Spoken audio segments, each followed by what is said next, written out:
तो hello hi, कैसे हैं आप सब। उम्मीद करती होंगी सब लोग अच्छे होंगे। तो देखिए मैं आज आगे फिर से एक न्यू व्लॉग लेकर तो स्वागत करती हूँ आप सबको मेरे व्लॉग में। तो आज का वीडियो बहुत ही खास होने वाला है और बहुत कुछ सीखने को मिलने वाला है आप लोग को। तो ये है एयरपोर्ट और मैं कहाँ जा रही हूँ ये आपको वीडियो के अंत में धीरे धीरे देखने को मिल ही जाएगा। तो बने रहिए मेरे वीडियो पर और देखते रहिए। तो ये है लखनऊ का एयरपोर्ट। कुछ लोगों को पता चल ही गया होगा कि मैं लखनऊ के एयरपोर्ट पे हूँ और मैं कहाँ जा रही हूँ ये भी आपको धीरे धीरे पता चल ही जाएगा। तो ये शाम के 4:20 का समय है और ये देखिए कितना धूप है, अभी भी कितनी गर्मी है, मतलब इतना धूप है कि मत पूछिए। शाम हो गया फिर भी।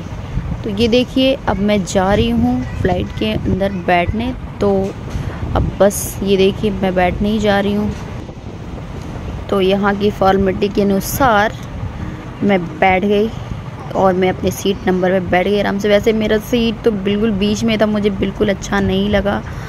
तो बस फिर ऐसे तैसे करके मैं तो ट्रैवल कर ही रही हूँ। मैं थोड़ा सा बादलों का भी सीन ले ली हूँ। देखिए कितना अच्छा लग रहा है इधर का सीन, मतलब धूप है तो कितना मतलब देखने में अच्छा लग रहा है। और ये अचानक से मेरा मोबाइल नीचे गिर गया। ओ फिर मैं क्या करती, बीच में जो बैठी थी। तो फिर ऐसे तैसे करके उड़ गया मेरा मोबाइल और फिर से मैं आप लोगों को बादल दिखाने लगी। और फाइनली मैं पहुंच गई हूँ दूसरे एयरपोर्ट। और ये कौन सा एयरपोर्ट है ये भी कुछ लोगों को पता चल ही गया होगा, पर कोई नहीं, मैं बता देती हूँ। ये मुंबई का एयरपोर्ट है क्योंकि मेरी फ़्लाइट कनेक्टिंग है तो मुझे यहाँ वेट करना पड़ेगा। मतलब हाँ 4-5 घंटा तो वेट करना ही पड़ेगा। फिर मैं यहाँ थोड़ा वेट करूँगी। बस यहाँ पे देखिए कितना एयरपोर्ट इतना लंबा होता है कि मतलब चलते चलते ना पूरा पैर दर्द करने लगता है। मैं तो पूरा थक जाती हूँ, सच बता रही हूँ। मुझे ट्रैवलिंग करना जितना ही मतलब पसंद है ना, उतना पैदल चलना मुझे उतना ही तकलीफ देता है। मुझे बिल्कुल पसंद नहीं है, मतलब एयरपोर्ट पे चलना मुझे बिल्कुल ही नहीं पसंद है। मतलब इतना चलना पड़ता है कि मतलब क्या ही मैं बताऊँ अभी। तो आप देख सकते हैं पूरे एयरपोर्ट पे मतलब ज़्यादा कोई दिख ही नहीं, ज़्यादा क्या कोई भी नहीं दिख रहा है क्योंकि पहले ही सब लोग चले गए, मैं पीछे छूट गई थी। तो इसलिए मैं आ गई हूँ वेटिंग एरिया में बैठने के लिए। तो मैं ढूंढ रही थी चलो थोड़ा सा रील्स बना लूँ, पर मुझे मौका मिला ही नहीं रील्स बनाने के लिए। थोड़ा बहुत 1-2 बनाई थी, उसके बाद फिर मैं निकल पड़ी। उसके बाद जो मेरी हालत हुई है ना, मैं बता नहीं सकती मैं कितना ज़्यादा थक गई हूँ। उसके बाद मैं एंटर कर रही हूँ और ये ड्यूटी फ्री में आ गई हूँ। मैं जा रही हूँ, मैं ढूंढ रही हूँ कि किधर है मेरा गेट नंबर। तो जो लोग भी ट्रैवल कर रहे हैं उनको गेट नंबर अपना जो भी जानकारी चाहिए होता है ना, उनको ये स्क्रीन एक होती है वहाँ पे, मैं भी आपको दिखाती हूँ, स्क्रीन पे देखना पड़ता है। तो ये देखिए मैं चलते इतना फाइनली पहुँच गई स्क्रीन के पास। तो यहाँ मैं चेक कर रही थी कि मेरी फ़्लाइट जो है कितने बजे की है और किस गेट नंबर से है। तो मेरी जो गेट नंबर थी 85 थी, मैं वहाँ पे आके बैठ गई। उसके बाद कोई था नहीं तो मैं सोची चलो अभी टाइम है। तो मुझे भूख लग रही थी, फिर मैं आ गई यहाँ पे कुछ खाने के लिए। तो मैंने ऑर्डर किया बर्गर और कोल्ड ड्रिंक।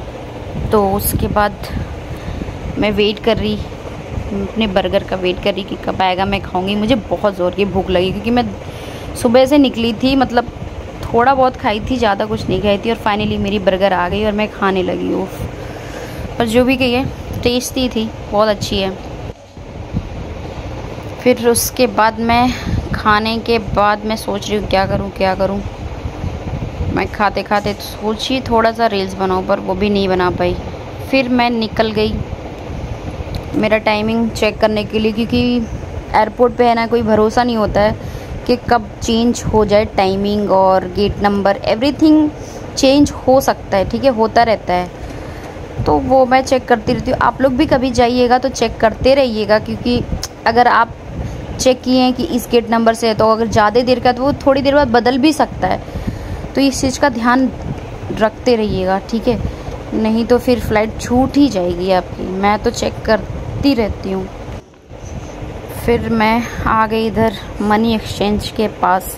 वैसे मेरे पास तो हैं पैसे, मैं जहाँ जा रही हूँ, मैं इंटरनेशनल एरिया में जा रही हूँ, तो मेरे पास वहाँ की करेंसी है, मुझे चेंज कराने की ज़रूरत नहीं। तो फाइनली मैं एयरपोर्ट के अंदर जाने लगी हूँ। और ये मेरी कनेक्टिंग फ़्लाइट थी लखनऊ से मुंबई, और मुंबई से मैं जा रही हूँ यूएई। फाइनली आप सबको पता चल गया कि मैं यूएई जा रही हूँ। तो देखिए मैं बैठ गई हूँ, और देखिए लिटरली मैं इतनी थक गई हूँ ना कि मैं क्या ही बताऊँ। मुझे नींद इतनी ज़ोर की आ रही है, और सर में इतना दर्द, क्या ही बताऊँ मैं। फिर मैं लेटने की कोशिश कर रही कि मैं लेट जाऊँ, और वैसे फ़्लाइट तो पूरी खाली थी, पूरी खाली, कोई भी नहीं था। तो मैं सोच रही हूँ कब फ़्लाइट चलेगी, उड़ेगी, मैं सोऊं।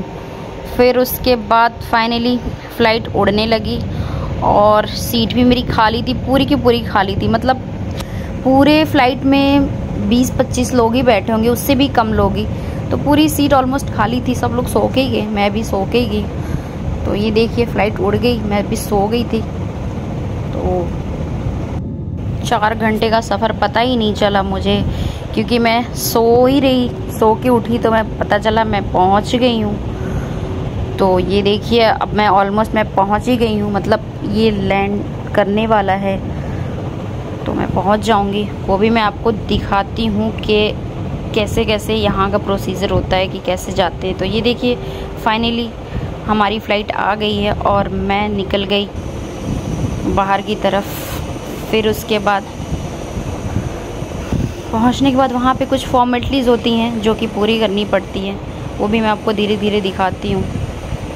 तो कुछ लोगों को पता चल गया होगा ये कौन सा एयरपोर्ट है। वैसे मैं यूएई में आई हूँ, यहाँ पे कुछ फॉर्मेलिटीज़ होती है, पूरी करनी पड़ती है सबको जो भी यहाँ आता है। तो पूरी करने के बाद हम अपने आ गए लगेज एरिया में। तो अपने लगेज एरिया में आने के बाद मैं अपने लगेज का वेट कर रही थी कि आ जाए, और फाइनली देखिए मेरा लगेज भी आ गया।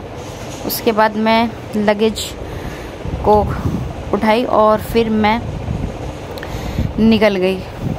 उसके बाद मैं आ गई, मेरी बस लगी हुई थी, तो मैं जस्ट गई बस के अंदर बैठी। उसके बाद बस में बैठने के बाद जो है फिर मैं बस ड्राइवर को वेट कर रही कब आएगा। आखिरकार वो भी आ ही गया, बस ड्राइवर भी बेचारा। फिर हम जो है निकल गए अपने घर की ओर। तो देखिए बस भी निकल ही गई है। तो यहाँ एयरपोर्ट से निकलने के बाद फिर मैं पहुँच गई। उसके बाद मैंने अपना लगेज निकाला। अपना लगेज निकालने के बाद जो है मैं टैक्सी को रुकवाई, टैक्सी में बैठी, क्योंकि बस घर तक नहीं जा सकती ना। फिर मैं टैक्सी में गई, टैक्सी वाला फिर मुझे घर तक ड्रॉप करेगा। फिर मैं इसको रास्ता बताती रही। वैसे इन लोग को भी पता रहता है, बट उतना नहीं, कुछ लोगों को नहीं पता रहता, कुछ लोगों को बताना पड़ता है। तो मैं इसको बताती रही डायरेक्शन। उसके बाद फाइनली जो है घर की ओर मैं आ ही गई हूँ। मैं अब पहुँच गई हूँ अपने फ्लैट पे। तो मैंने इसको टैक्सी वाले को पैसे दिए, फिर मैं लिफ्ट में आ गई। लिफ्ट में आने के बाद देखिए फिर मैं आ गई अपने फ्लैट में। उसके बाद फ्लैट में आने के बाद मैं इतनी टायर्ड हो गई थी, मेरा फेस देखिए कितना टायर्ड। मैं फ्रेश होके अब मैं सोऊंगी। Bye bye, take care. जिसको भी मेरी वीडियो अच्छी लगी होगी लाइक करिएगा, सब्सक्राइब करिएगा। Bye bye.